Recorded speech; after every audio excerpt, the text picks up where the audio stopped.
en route vers les grands prix BFM Business de l'export. On va parler de l'export avec vous tous les deux. Ludovic Subran, bonjour. Bonjour. Vous êtes chef économiste de l'ERMS. On vous voit de temps en temps sur notre antenne. Et avec nous également Stéphane Hamelin, bonjour. Président du groupe Hamelin, dans la papeterie, les articles, les outils de bureau, les cahiers Oxford notamment, et les cahiers connectés. Vous en avez un avec vous, on en reparlera avec vous. Bonjour, merci d'être avec nous. Ludovic, on démarre tout de suite avec vous pour parler un peu de la situation de l'export. Alors, on a eu les chiffres qui sont sortis. Alors, le déficit français, le déficit commercial français à l'export, c'est un chiffre... presque 8 milliards. Exactement. Mauvais, il faut le dire. Alors, vous allez nous dire pourquoi cette situation aujourd'hui ? Alors, sur le chiffre en lui-même, il faut séparer l'effet conjoncturel, qui est qu'en fait, on a eu moins de ventes d'Airbus et on a un petit peu plus de factures énergétiques. C'est-à-dire les importations énergétiques nous coûtent un petit peu plus cher. Je vous rappelle qu'il y a un an, le baril de pétrole était à peine à 20 $ et aujourd'hui, il est 3 fois ce prix-là. Donc forcément, il y a un double effet qui est mauvais sur cette fameuse balance commerciale de la France, ce juge de paix. Donc il y a ce déficit extérieur qui se creuse.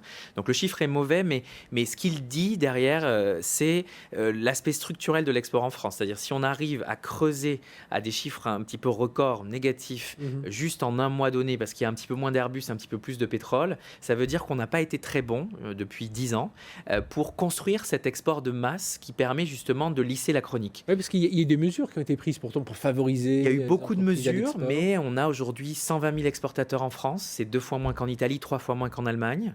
On voit aussi que nous, l'année dernière, on a réalisé un baromètre export. On s'attendait à 10 milliards d'euros additionnel de débouchés à l'export pour les entreprises françaises. On a terminé l'année, on a perdu 3 milliards d'euros de débouchés.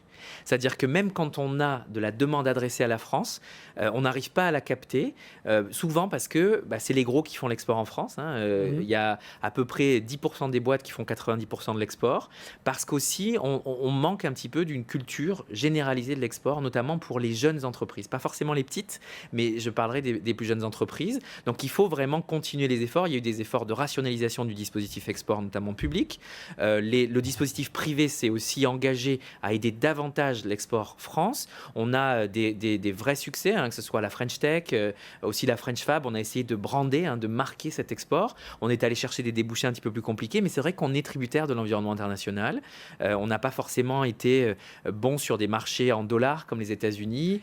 Parfois, on dit souvent qu'on n'est pas assez à l'écoute du client. Vous pensez ça aussi ? Voilà, moi, je pense qu'on n'écoute pas assez. Alors non pas, je ne vais pas repartir sur le grand trait culturel des Français sur 2 et tout ça, mais voilà, on dit souvent on n'écoute pas assez le client et du coup on n'adapte pas assez nos produits moins vite que nos concurrents. Moi je suis persuadé qu'exporter c'est importer de l'innovation et qu'en fait comme on n'a pas cette masse critique à l'export aujourd'hui, on a peu d'exportateurs, du coup on ne sait pas changer nos produits, innover pour qu'ils soient adaptés aux besoins du consommateur ailleurs qu'en France. Et donc c'est vrai qu'il faut un vrai coup, une thérapie de choc pour aller justement créer cette culture de l'innovation importée à travers davantage d'exports et dans des voies un peu plus lointaines. Eh bien l'innovation, on l'a avec nous, avec Stéphane Hamelin, donc président du groupe Hamelin. Donc je disais une entreprise familiale discrète, mais un groupe industriel assez réputé dans la papeterie. C'est des outils de classement pour le bureau, les fournitures scolaires. 600 millions de cahiers écoulés l'année passée, dont 25% produits en France à peu près, c'est ça les chiffres ? Oui, à peu près, un tiers produit en France. Et puis, on parlait d'innovation, vous l'avez avec vous, le cahier connecté, le cahier digital, parce qu'il faut s'adapter, on va pas continuer à vivre qu'avec du papier. Alors vous, comment vous la sentez, justement, cette situation à l'export au groupe Hamelin, Stéphane ? Alors nous, on a une situation un peu Enfin, l'export, il faut s'adapter à... Je vais juste préciser une chose, vous sortez d'une restructuration, vous renouez avec les bénéfices, et donc, voilà, vous êtes en train de redévelopper votre stratégie internationale. Voilà, écoutez, le monde évolue rapidement, surtout la digitalisation. Et donc, on a mené une restructuration importante pour réduire nos coûts, nous adapter au monde de demain. Bien évidemment, une entreprise doit être bénéficiaire. Donc, on a renoué avec les bénéfices depuis 2 ans ou 3 ans. Mais ce qui est important pour nous à l'export, c'est d'accompagner nos grands clients. Ça a été une exigence de nos grands clients, Carrefour, les grands fournituristes de bureaux. Et pour ça, parce qu'on a des produits qui sont assez spécifiques dans chaque pays, et puis on a des produits qui sont lourds ou volumineux pour le classement, nous avons dû nous implanter localement. Par exemple, la réglure, alors en France, des cahiers, c'est les carreaux. On dit grand carreau, petit carreau en France. Oui, le cauchemar si des vous parents avez encore des enfants à la rentrée des classes, eh bien sachez qu'en Allemagne, il y a 41 réglures différentes. En Suisse, il y a une réglure par canton. Donc, il a été nécessaire pour nous, pour ces produits basiques, de nous implanter localement avec des usines pour apprendre le marché, les produits, et puis pour faire des économies sur le plan du transport. Alors, bien évidemment, les cahiers à valeur ajoutée, par exemple le cahier connecté, ce sont des produits que nous exportons et que nous produisons dans un seul pays, en France. Donc là, ce caractère d'innovation. Oui. Ludwig Subran de l'Air Hermès, alors comment cette situation pour vous va évoluer? Alors vous n'avez pas une boule de cristal devant vous, mais enfin vous avez quand même quelques indicateurs, notamment chez l'Air Hermès, pour savoir comment tout ce marché à l'export va. Moi je pense que je suis optimiste, c'est-à-dire qu'on ne va pas recréer des usines en France, on ne va pas refaire un export de masse dans l'industrie, on ne devrait pas. En revanche, l'exemple du président Hamelin est important, c'est-à-dire que lui dit, en fait, je suis allé chercher ce que mon client voulait vraiment, je me suis implanté non pas par l'export venant de France, mais en achetant des filiales et ou en m'implantant à travers l'investissement et les flux directs d'investissement à l'étranger, en trouvant des distributeurs, en faisant des co-sociétés. Je crois qu'on oublie, parce qu'on est complètement omnubilé par le juge de paix qui est ce déficit extérieur, qu'il y a d'autres façons de s'internationaliser pour l'entreprise. Et donc aujourd'hui, si je regarde juste l'export, si je refais le calcul que j'ai fait l'année dernière, il y a 28 milliards d'euros d'export additionnel à aller capter pour les exportateurs français l'année prochaine. Oui, ça, c'est s'ils y vont. Oui. Il y a 5,2 milliards à capter en Allemagne, 3,9 en Espagne, 1,6 en Chine. Ça, c'est en plus de ce qui se fait aujourd'hui. Donc, si je mets les capteurs, je me dis, oui, c'est vrai, il y a la rhétorique protectionniste, mais en fait, le protectionnisme, ça fait 10 ans que ça existe, c'est pas nouveau. Là, on a un peu un coup de zoom dessus avec l'élection de Donald Trump. Mais n'importe quel exportateur va vous dire que c'est le parcours du combattant à chaque fois que vous y allez. C'est pour ça que sur 10 exportateurs 10 entreprises qui vont à l'export une année donnée, il n'y en a que 3 qui restent. Nous, on est dans l'assurance crédit, on couvre les impayés. Le nombre d'exportateurs qu'on voit arriver un petit peu après et qui nous disent oui, j'y suis allé, j'ai pas vérifié vraiment quel était l'état financier de mon client et puis je me suis pris un pain. Il y en a des tonnes. Donc, il y a une certaine résurgence du risque d'impayé justement aujourd'hui. Oui, dans certains marchés, notamment les marchés émergents. C'est-à-dire que si vous allez en Turquie à cause de la dépréciation de la livre turque, si vous allez dans les gros pays émergents, en Chine, il y a une augmentation des faillites de 20% et donc les retards de paiement et les impayés. L'intérêt de faire appel à des acteurs. Exactement, et d'y aller en ayant la bonne information. C'est-à-dire que c'est vraiment un diagnostic constant d'aller à l'export parce que les situations changent très vite. Le fait du prince, le risque politique est quelque chose qui est aussi en résurgence. Et donc nous, on y croit, c'est risqué, mais c'est porteur de croissance. Je pense que l'information, on en parlera tout à l'heure avec Éric Lenoir, le président de l'Air Hermès, qui sera avec nous pour en parler. Stéphane Hamelin, président du groupe Hamelin, justement. Alors, on voit ces risques. Alors, comment? Lorsqu'on est un entrepreneur, alors évidemment, on est accompagné, on est conseillé, mais voilà, on y va quand même. On se dit, tiens, il y a 40 modèles de cahiers en Suisse, même si la Suisse, voilà, c'est pas un pays risqué. C'est quand même un pays risqué pour le marché, parce qu'il faut les sortir, ces 40 cahiers. Alors, comment on y va quand on est un entrepreneur? D'abord, vous avez raison, exporter, c'est pas facile. Donc, moi, la première chose, c'est que nous sommes développés à l'international parce que nous avions des bases solides en France. C'est une aventure coûteuse, l'export. Il y a une courbe d'apprentissage. Et l'apprentissage, alors c'est pas la langue, c'est les habitudes. Les habitudes des clients, c'est l'adaptation des produits. Vous le disiez tout à l'heure, nous dans les cahiers, c'est tout simple, mais en Espagne, vous pouvez pas vendre des cahiers jaunes et rouges. Parce que ce sont les couleurs de la Castille et vous n'en vendrez pas à Barcelone. Non mais c'est des petites choses qu'il faut apprendre.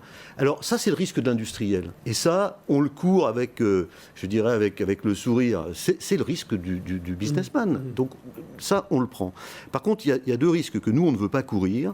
C'est le risque de change, dès qu'on parle en dehors de l'euro. Et donc, nous couvrons systématiquement le taux de change pour figer la marge. Et la deuxième chose qu'on ne veut pas courir, c'est le risque client. Parce que quand on arrive dans un pays étranger, comme par hasard, les clients que vos concurrents ne veulent pas viennent vous voir. Ils négocient généralement. Non mais absolument, vous ne connaissez pas ces clients, vous n'avez pas cet historique qu'on peut avoir. Et au-delà de ça, et je crois que c'est important également en France, l'assurance crédit pour les clients, il est difficile pour vous de porter un jugement sur la santé financière d'un client. Et il est plus simple, pour préserver la relation commerciale, d'avoir quelqu'un d'indépendant, un tiers, objectif, qui va d'une part sécuriser votre risque et en même temps porter le jugement qui fera que vous allez ou pas livrer le client. Voilà, si je peux être Donc il faut aller se battre sur les clients les plus solides quelque part, oui. C'est ça. Clairement, un client solvable est un bon client. Un client pas solvable.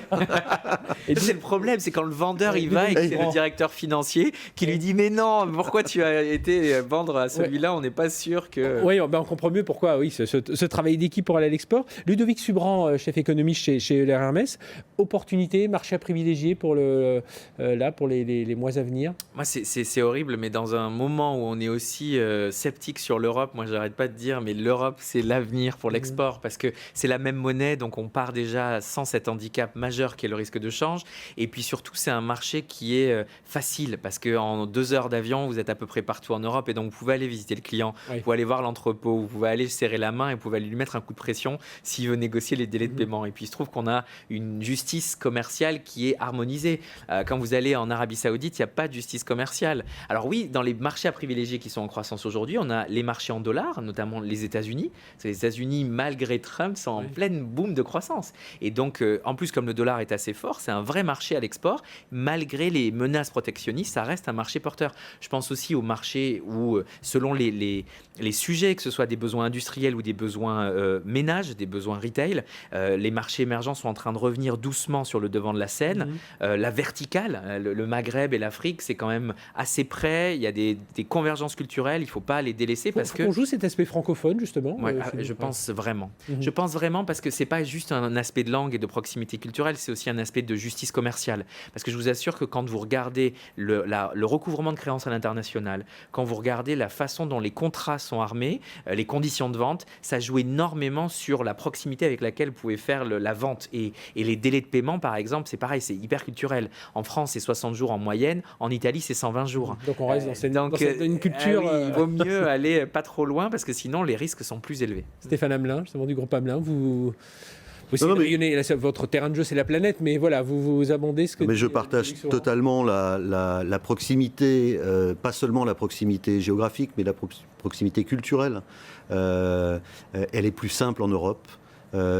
C'est des états de droit d'une façon générale. Le risque de change est moins important. Sauf en Angleterre, on l'a vu récemment, mais, globalement, il n'y a plus de stabilité. C'est ça, c'est la stabilité. Et donc voilà. Et donc là, mais oui, parce que quand vous investissez pour vous développer à l'export, c'est de l'argent, vous voulez avoir un payback sur plusieurs années. Oui. Et l'instabilité, il y a des pays, vous pouvez tout perdre en 5 minutes, donc par un renversement de gouvernement, donc il faut être assez prudent. Mais nous, sur des produits à valeur ajoutée, oui, surtout vous qui avez... là on voit plus grand. Oui. Vous avez un rôle industriel, quand vous absolument. Vous-même, vous devez vous implanter localement, voilà, c'est pas du service, c'est pas du logiciel, c'est... Absolument. Et là, effectivement, le risque politique est pour nous quelque chose on a une aversion au risque. Mais je crois que l'industriel, il doit prendre un risque raisonnable, raisonné. Il doit risquer ce qu'il connaît, l'approche commerciale, la définition de son prix, la production. C'est son risque. Le reste, j'aurais tendance à vous dire, c'est un métier de spéculateur, pas d'industriel. Moi, je ne spécule pas sur le fait que mes clients vont me payer ou pas, et je ne veux pas spéculer sur le risque de change, la situation politique. Ça, c'est quelque chose qui n'est pas de notre ressort. Eh bien, merci à tous les deux. Longue vie donc au cahier connecté, au cahier digital. Merci tous les deux. Stéphane Hamelin, président du groupe Hamelin, d'avoir été avec nous, et puis Ludovic Subran, chef économiste chez Euler Hermès. Alors, l'export, ça continue. On continue encore pendant une quinzaine de minutes. C'est ici même sur BFM Business. À tout de suite.